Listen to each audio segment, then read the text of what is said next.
6, verset 9 à 10.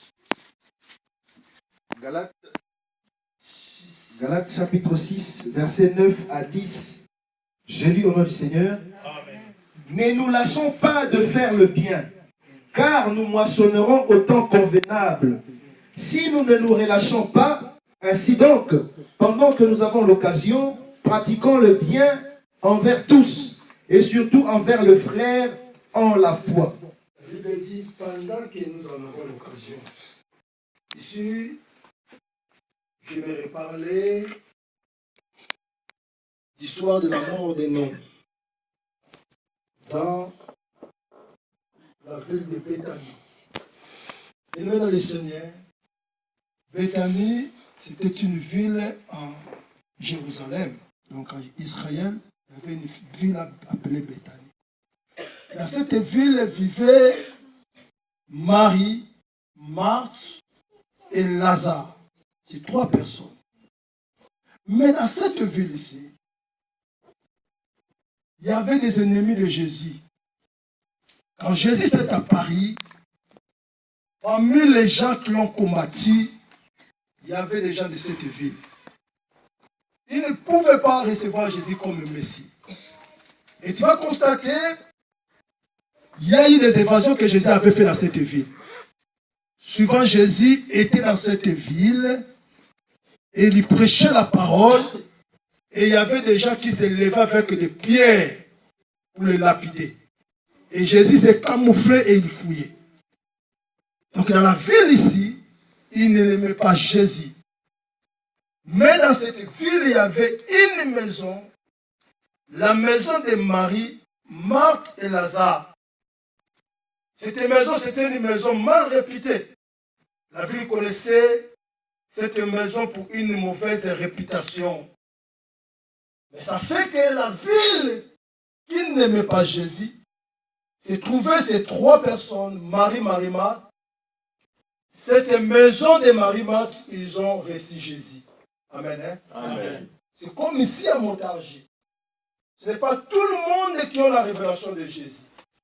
Ce n'est pas tout le monde qui aime Jésus. Mais seulement toi qui as reçu Jésus, tu as accepté Jésus de ta vie, c'est pour cela que tu es là parmi nous. Amen. Hein? Amen. C'est ici dans cette ville. Jésus entrait dans cette maison. Et quand ils ont reçu Jésus, alors la Bible dit, à tous ceux qui l'ont reçu, à ceux qui croient au nom de Jésus, Dieu les a donné le pouvoir de devenir enfants de Dieu. Quelle grâce! Tu es né d'une mère, d'une père, mais en recevant Jésus, tu changes l'identité. Tu deviens enfant de Dieu. Tu as pour père Dieu, le maître suprême de l'univers.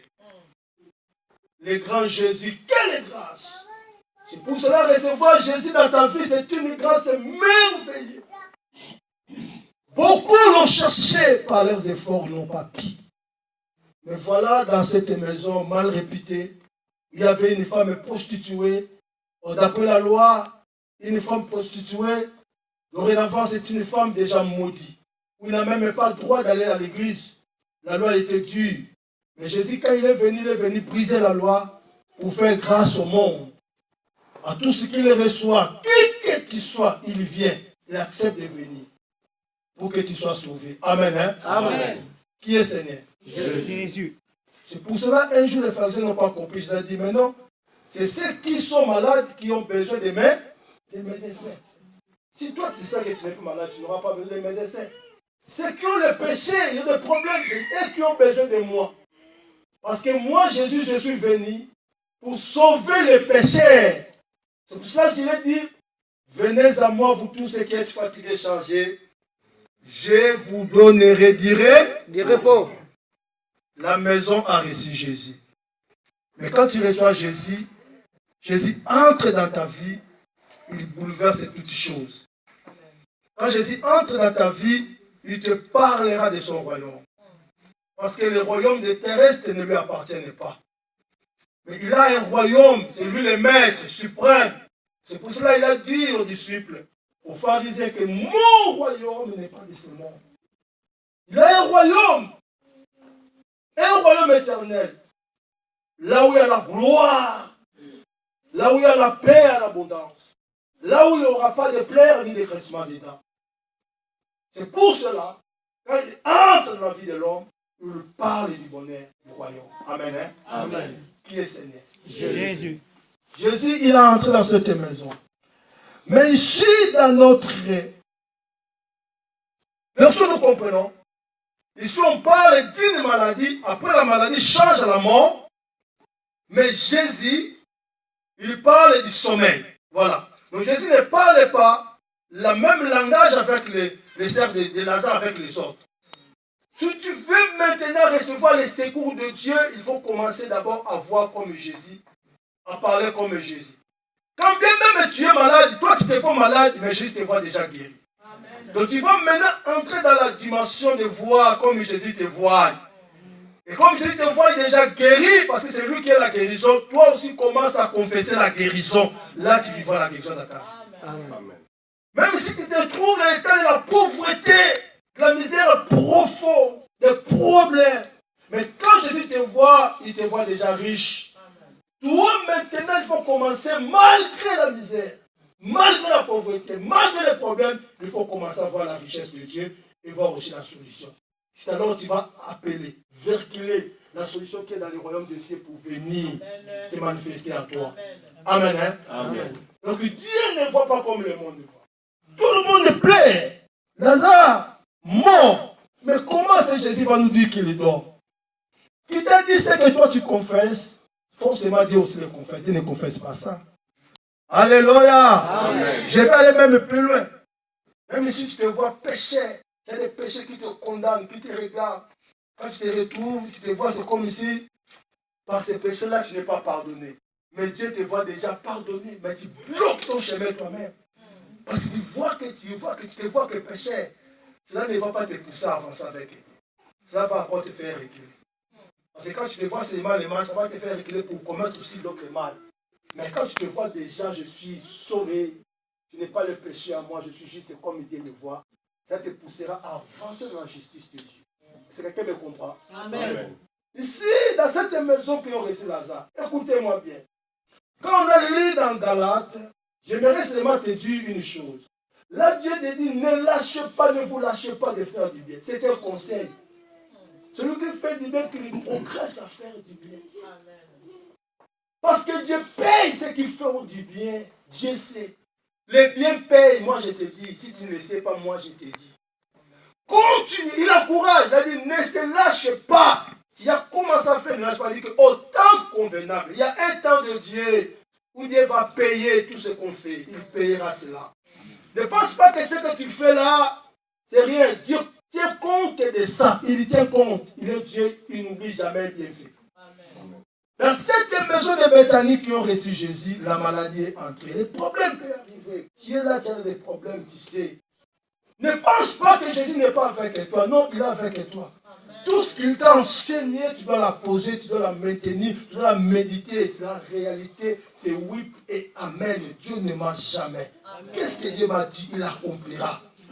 C'est pour ça que quand Jésus est venu, qu'est-ce qu'il a dit à Marie? Ne t'ai-je pas dit que si tu crois? C'est que Jésus avait dit à Marie, Marie, il y aura des problèmes, mais toi, crois seulement, crois.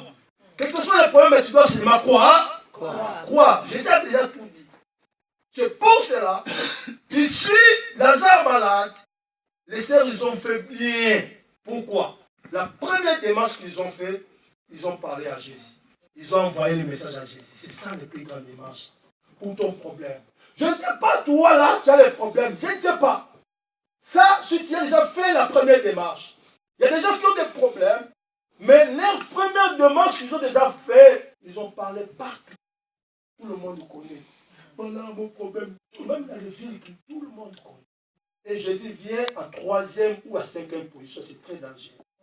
Il faut d'abord, dès que le problème se présente, quelle que soit la dimension ou la maladie, les problèmes, la première des choses, agenouille-toi. Jésus l'écoute, envoie les messages par la prière. Amen. Du Seigneur, me voici.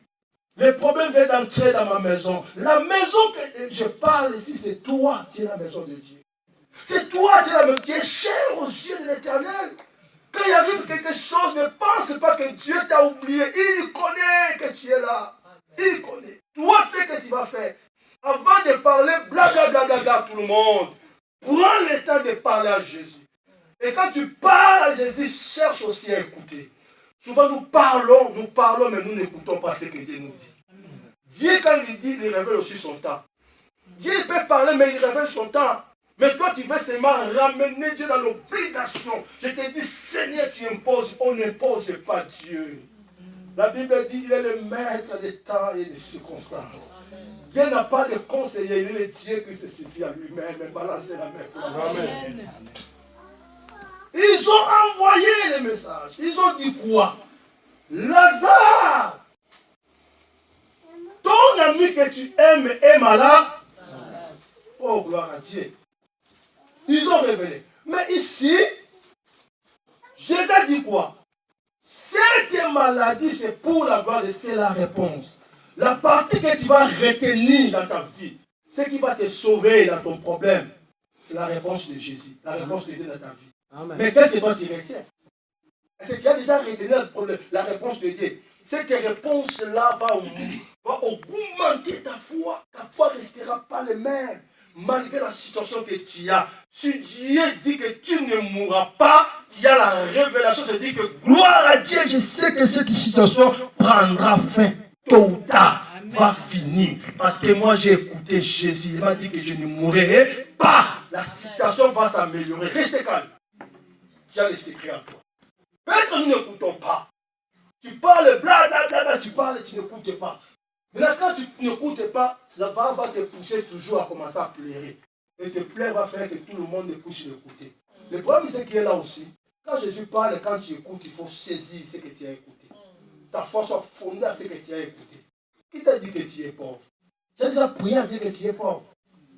Dieu n'a jamais, Père Céleste n'a jamais appelé quelqu'un qui a reçu son fils Jésus-Christ pauvre. Jamais. Dans la Bible, ça n'existe pas. Parce que ton fils, c'est celui qui a reçu Jésus, il est riche. Parce que c'est Jésus qui est la parole faite chair. Par la parole, Jésus a tout créé. Tout, la richesse, c'est tout, parole. C'est que quand tu reçois la richesse. Mais le problème, c'est qu'il faut confesser cela afin que cela soit manifesté. Amen. Ne retiens pas la richesse de Dieu, la grâce de Dieu, la richesse, le don de Dieu en toi en otage. Tu as la richesse de Dieu en toi, mais tu ne sais pas, tu les retiens en otage. Quand tu ne sais pas, c'est Dieu pour cela s'est manifesté. Dites Amen. Amen. Mais ici, quand on parle de la Bible, révèle dans le premier verset ici, 11, 1. Révèle directement ce que Marie avait fait pour Jésus. Pour te dire que Dieu n'oubliera jamais tes bienfaits. On parle quand même de la maladie et déjà de la mort, mais la Bible révèle que c'est Marie-là qui a fait du bien à toi, Jésus. Est-ce que vous pensez que Jésus peut oublier un bienfait fait à lui, à son nom? Est-ce que tu penses que c'est là? Tu penses? Si tu penses cela, c'est pour cela. Tu peux s'en foutre de Dieu. Pour toi, tu ne peux jamais participer Dieu dans ta gloire. Tu ne participeras pas à Dieu. Mais si tu sais que Dieu paye, il n'oublie jamais le bienfait. Tu seras mon, tu vas faire que le bienfait à Dieu. Amen. Amen. Amen. Marie, c'est lui qui t'a oigné le parfum. Le parfum d'un grand prix. C'est dans sa maison maladie entrée. Tu penses que ce que tu fais pour Dieu, pour les autres, pour les frères, même pour l'association, Dieu peut oublier? Dieu n'oublie pas. Tu sais qu'il y avait quelqu'un dans la Bible, là, c'est sur la vie éternelle.